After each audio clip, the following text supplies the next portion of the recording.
Hello friends, आप सभी का आपके अपने YouTube चैनल काल चक्र इतिहास की यात्रा में मैं विक्रम सिंह स्वागत करता हूं।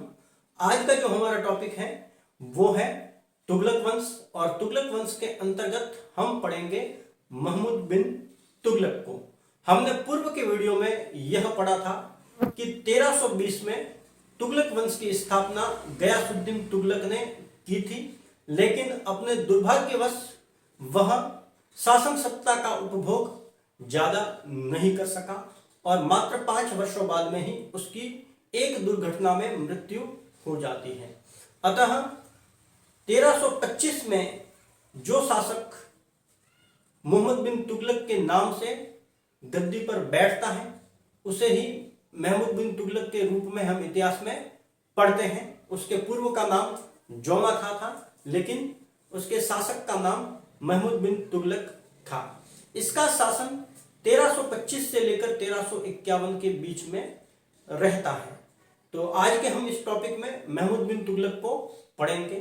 इतिहासकार जो है वो महमूद बिन तुगलक के शासन को दो हिस्सों में बांटता है। उसके शासन का जो शुरुआती काल है अर्थात 1325 से लेकर 1335 तक का जो काल है, उस काल के बारे में हमें यह पता चलता है कि यह वह काल था जब मोहम्मद बिन तुगलक है अपनी नई नई योजनाएं और नवाचारों को अपने शासन में लागू कर रहा था। और उसके बाद में 1335 से लेकर जो उसके अंत तक का है, 51 तक का है, यह वह काल था जिसमें विद्रोहों पर विद्रोह हो रहे थे। ये सारी योजनाएं जो सुल्तान द्वारा लागू की गई थी वो धराशायी और विफल हो चुकी थी। जगह जगह से अमीर और लोग हैं वो विद्रोह कर रहे थे, और मोहम्मद बिन तुगलक के काल में, सल्तनत काल में सबसे अधिक विद्रोह हुए। उसके काल में 34 विद्रोह हुए, जिनमें से 27 विद्रोह सिर्फ दक्षिण भारत से हुए थे। तो आज के हम इस टॉपिक में महमूद बिन तुगलक को पढ़ते हैं और हम उसके प्रथम काल की तरफ दृष्टिपात करते हैं। बर्नी लिखता है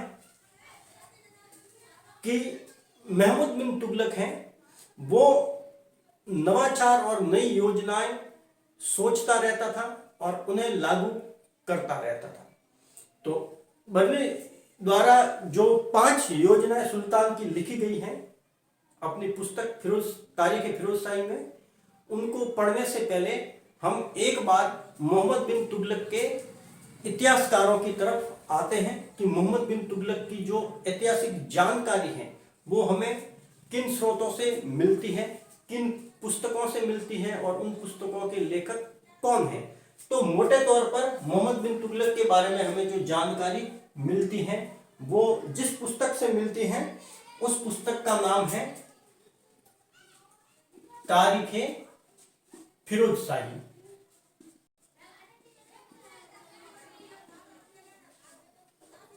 इस पुस्तक का जो लेखक है वो है बर्नी।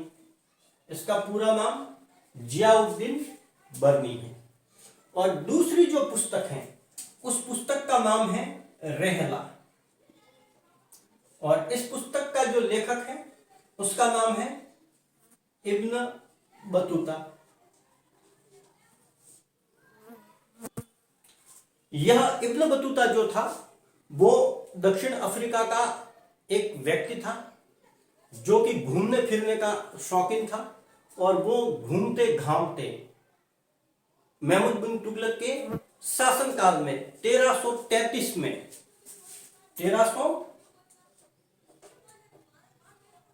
में दिल्ली आता है। सुल्तान इसकी विद्वता से प्रभावित हो जाता है, और प्रभावित ही नहीं होता है, उसे अपने शहर अर्थात दिल्ली का काजी भी नियुक्त कर दिया जाता है, जो कि एक बड़ा पद माना जाता था। तो तारीख फिरोज शाही बर्नी द्वारा लिखित और रहला इब्न बतूता द्वारा लिखित, इन दोनों पुस्तकों से हमें सुल्तान के इतिहास के बारे में जानकारी प्राप्त होती है। बर्नी है वो सुल्तान द्वारा लाई गई 5 मुख्य योजनाओं का वर्णन करता है। उसमें जो पहली योजना थी वो थी राजधानी परिवर्तन। राजधानी परिवर्तन से तात्पर्य है कि सुल्तानों की जो राजधानी हुआ करती थी दिल्ली, उसको बदलकर किसी दूसरी जगह को राजधानी बनाना। तो हम अगर भारत की बात करें तो हम देखते हैं कि यहां पर दिल्ली है और उसकी जो राजधानी है वो परिवर्तित करके जिस जगह पर जाती है उस जगह का इतिहास हमने अलाउद्दीन खिलजी के वक्त भी देखा था। हमने देखा था कि अलाउद्दीन खिलजी है वो देवगिरी पर आक्रमण करता है और वहां के शासक रामचंद्र को पराजित करता है और देवगिरी को वो अपना करद राज्य बनाता है। करद राज्य से तात्पर्य है कि उसको अपने राज्य में शामिल तो नहीं करता है, लेकिन उसके शासक को अपने अधीन रखा जाता है। अर्थात वो शासक है वो समय समय पर सुल्तान को भेंट वगैरह तय जो भेंट होती थी उनको भेजता रहेगा और अपनी अधीनता प्रदर्शित करता रहेगा। लेकिन तुगलक काल में एक परिवर्तन यह होता है कि जब गयासुद्दीन तुगलक शासक होता है तो उसका जो बेटा जौना था, जो बाद में मोहम्मद बिन तुगलक बनता है, वो दक्षिण भारत की तरफ अपने विजय अभियान करता है और तभी वह वारंगल, माबर, देवगिरी आदि को अपने सीधे नियंत्रण में अर्थात सल्तनत के सीधे नियंत्रण में ले लेता है। तो जो सुल्तान का शासन है वो यहां तक फैल जाता है। बलूचिस्तान और कश्मीर को छोड़ दे तो भारत का काफी बड़ा हिस्सा, बंगाल को भी बाद में ले लिया था, तो इन सब को छोड़ दे तो लगभग पूरा भारत उसके अधीनता में था।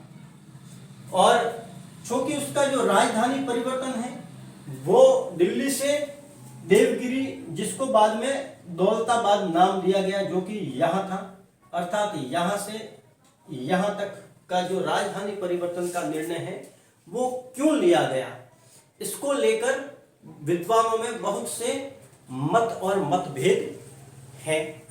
बर्नी लिखता है कि सुल्तान का जो राज्य था वो बड़ा विस्तृत था, अतः उसको एक ऐसी जगह चाहिए थी जो अपने राज्य के केंद्र में हो और जहां से चारों तरफ है वो नजर रख सके।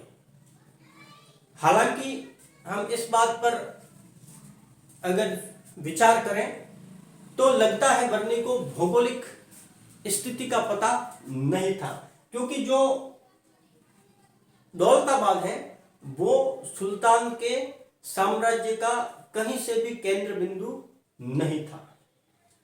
अगर हम इब्न बतूता की बात करें तो इब्न बतूता इस बारे में यह लिखता है कि जो दिल्ली के लोग थे वो सुल्तान से चिढ़ते थे और वो सुल्तान के महल में गालियों से भरे पत्र है वो भिजवाते थे। तो सुल्तान यह चाहता था कि इन दिल्ली वासियों को दंडित किया जाए और उनको दंडित करने के लिए दिल्ली से दौलताबाद राजधानी का परिवर्तन किया गया। हालांकि इसको लेकर भी विद्वान है वो एक मत नहीं है, क्योंकि राजधानी परिवर्तन का जो निर्णय है वो 1327 में लिया गया था और इब्न बतूता खुद 1333 में दिल्ली आया था, जो कि इस घटना के काफी बाद आया था। और दूसरी बात यह है कि दिल्ली में सारे लोग पढ़े लिखे भी नहीं थे जो सुल्तान के महल में गालियों भरे पत्र भेजे, और उनकी सुल्तान से कोई सीधी दुश्मनी या कटुता भी नहीं थी।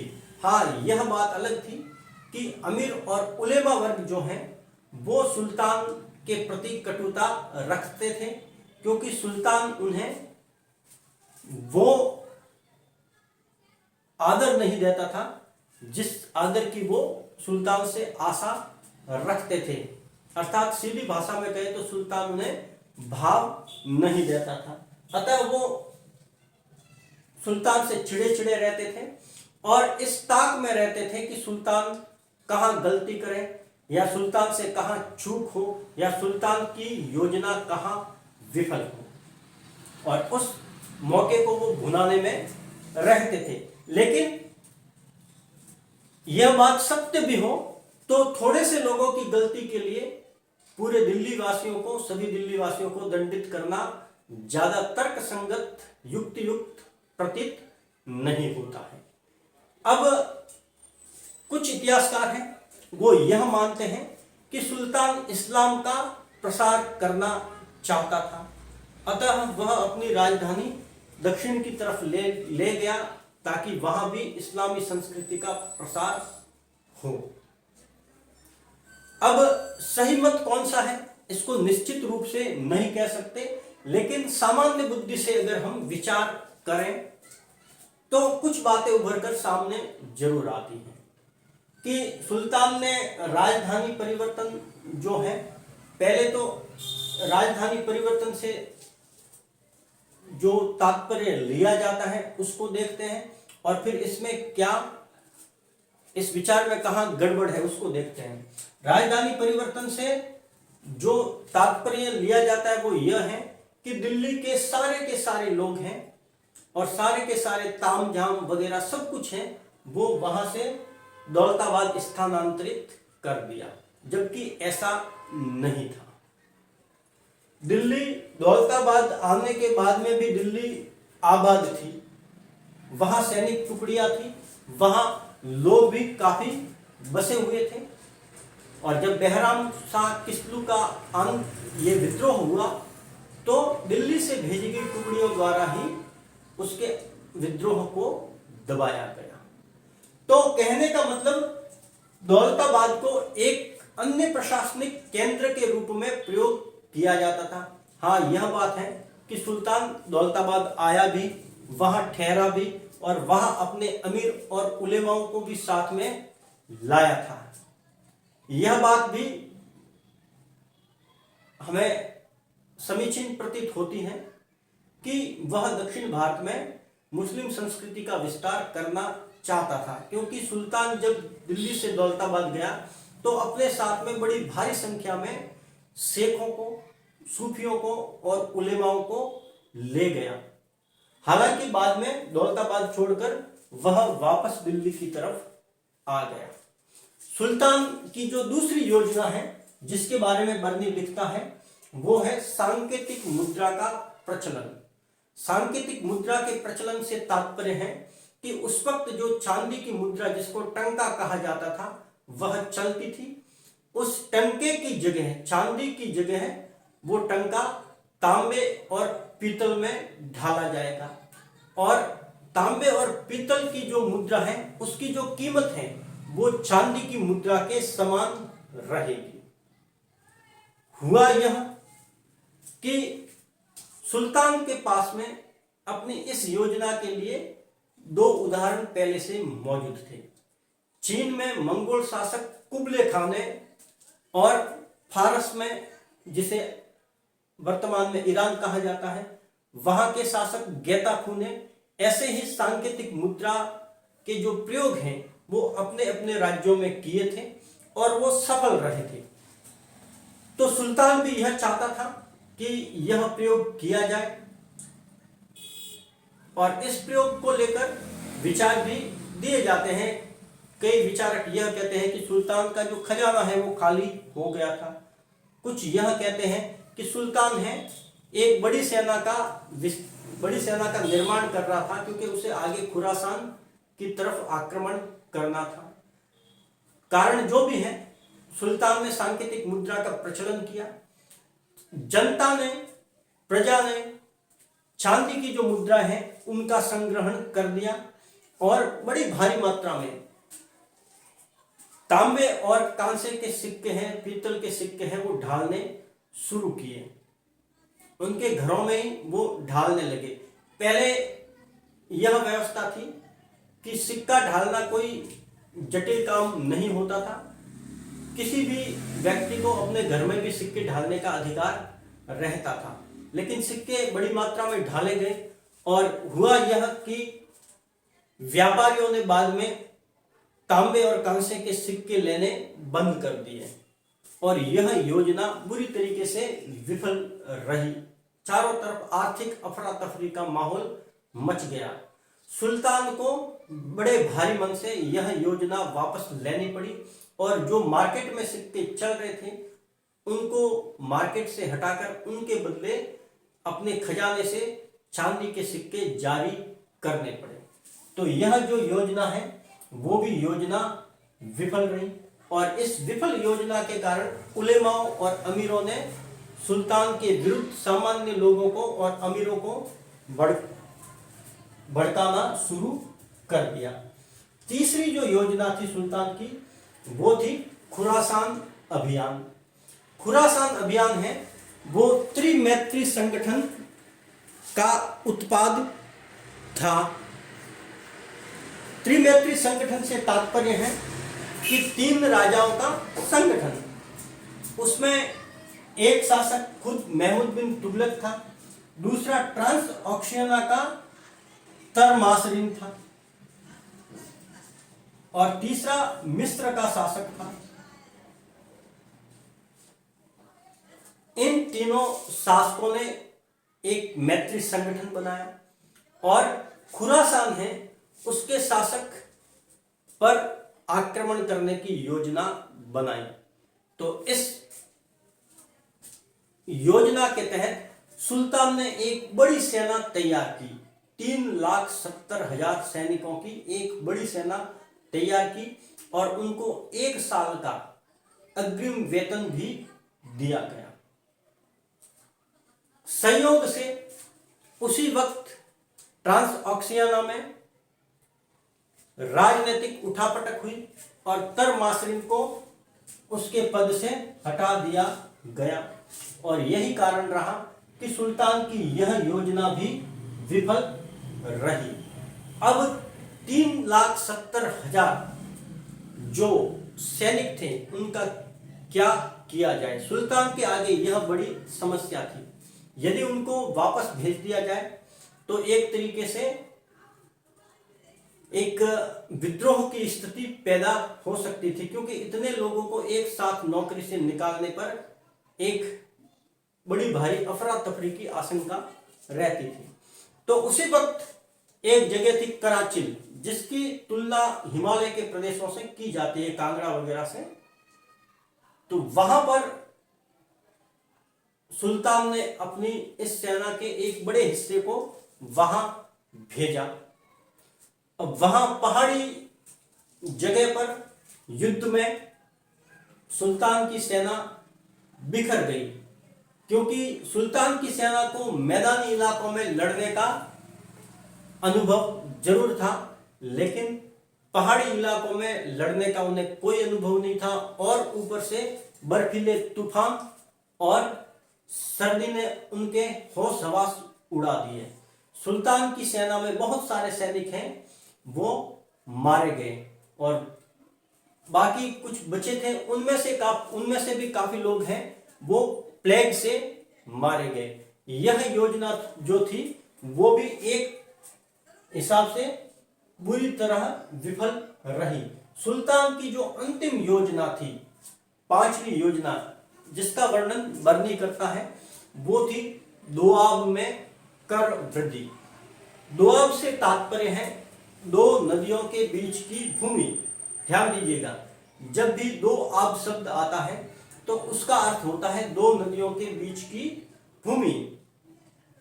और दोआब जब शब्द आता है तो उसका सीधा सा अर्थ गंगा यमुना के बीच की भूमि से ही होता है भारतीय इतिहास में, क्योंकि भारतीय इतिहास में गंगा यमुना सबसे बड़ी नदी मानी जाती है और इनके बीच का जो मैदान है वो भारत ही नहीं दुनिया के सबसे उपजाऊ मैदान में से प्रथम स्थान पर आता है, मैदानों में प्रथम स्थान पर आता है। तो यह जो दोआब है, सुल्तान ने देखा कि उसका खजाना है वो काफी खाली हो गया है इन विफल योजनाओं के कारण। तो उसको लगा कि इसकी जो भरपाई है वो दोआब से की जाए।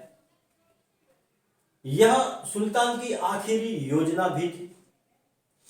तो सुल्तान ने दोआब पर कर वृद्धि कर दी। यह कर वृद्धि भी कोई ज्यादा कर वृद्धि नहीं थी, यह 1/10 से 1/20% कर वृद्धि थी, जो कि कोई ज्यादा नहीं कही जा सकती। लेकिन हुआ यह कि जिस वर्ष कर वृद्धि की उसी वर्ष अकाल पड़ गया। लेकिन सुल्तान के जो कर्मचारी थे उन्होंने उस अकाल में भी बड़ी निर्दयता से कर वसूली जारी रखी। जमींदार थे, उन्होंने सुल्तान की इस कर वसूली के विरोध में विद्रोह कर दिए। सुल्तान ने जमींदारों के विद्रोह को बड़ी निर्दयता से दबा दिया। विद्रोहियों ने अपनी फसलों को आग लगा दी, लेकिन उन्होंने सुल्तान को कर देना बंद कर दिया। बाद में सुल्तान को जब पूरी स्थिति का पता चला तो उसने राहत कार्य भी किए और उसने कृषि के सुधार के लिए एक विभाग भी स्थापित किया जिसका नाम था दीवाने अमीर कोही। दीवाने अमीर कोही यह परीक्षा में कई बार पूछा जा चुका है, पूछा जाता रहा है। आप हैं वो नोट करते रहिएगा। जैसे कि उसने जो विभाग स्थापित किया वो दीवाने अमीर कोही था। ये पुस्तकों के नाम हैं वो भी आप करते रहिएगा। इब्न बतूता कब आया है, तो ये सारी जो है चीजें हैं उनको आप अपनी नोटबुक में नोट करते रहिएगा। तो यह जो योजना है जो दोआब में कर वृद्धि है वो भी अंततः विफल ही रही। अब जो मोहम्मद बिन तुगलक है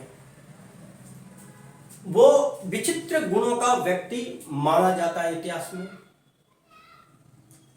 वो निश्चित तौर पर विद्वान था, अरबी फारसी भाषा का जानकार था, गणित, चिकित्सा शास्त्र वगैरह बहुत सारी चीजों का वो जानकार था। या यूं कहें कि वो अपने समय के जो उस समय के जो अमीर वगैरह थे, जो हमेशा षड्यंत्रों में रहते थे, जो हमेशा मारकाट और राग रंग में रहते थे, उनसे यह एक तरीके से कुछ ज्यादा पढ़ा लिखा था, या यूं कहें कि उनसे कुछ ज्यादा एडवांस या विद्वान था।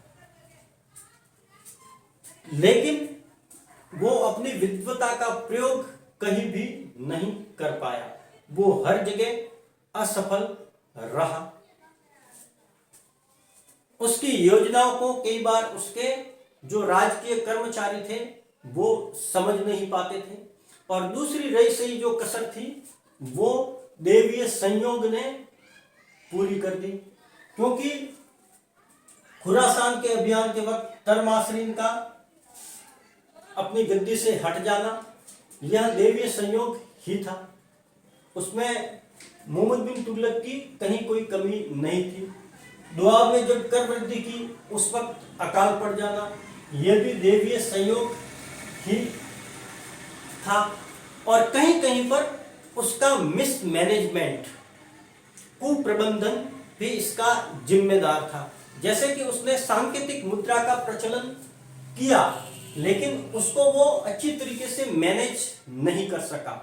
कराची के अभियान में अपनी सेना को अच्छी तरीके से वो मैनेज नहीं कर सका। तो बहुत सारी उसमें कमियां हालांकि रही, लेकिन फिर भी पूरे सल्तनत काल में सबसे बड़े साम्राज्य का स्वामी महमूद बिन तुगलक था।